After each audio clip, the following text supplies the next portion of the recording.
কবিতা কমলি, কলমে মরুভূমি। তোদের ভাষায় ও নষ্ট মেয়েটা, ওর কি কোনো দোষ ছিল? ওর ঘরেতেও আলো ছিল, বুকে রাখা হাজারো স্বপ্ন ছিল। ওর সব স্বপ্ন সাগরে ভাসিয়ে সমাজকে নষ্ট বানালো। কি দোষ ছিল ওর বাবা মায়ের? অভাব ছিল পান্তা ভাতের, ঘরের চালে খড় ছিল না। দিনের আলো রাতের তারা কেউ কোনো সুযোগ দিত না। ওদের গায়ের কালো রং, মুখের ছিল না কোনো ঢং। তবুও ওরা বিকিয়ে যায়নি, অন্ধকারে হারায়নি নিজেদের মান।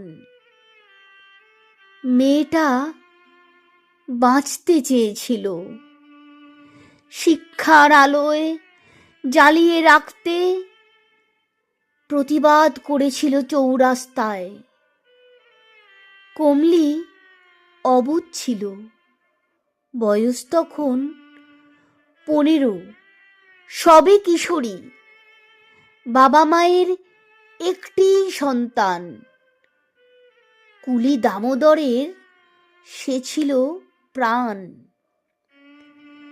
সবে স্কুলের গণ্ডি পেরিয়ে বড় রাস্তায় দাউ দাউ করে জ্বলছে আগুন ওই কিশোরী মনটাই।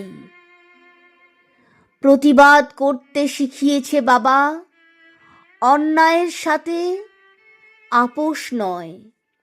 যারা মূর্খ সমাজের মাথা, অন্যায় করে পার পেয়ে যায়, শাসক ওদের মাথায় ধরে আছে ছাতা।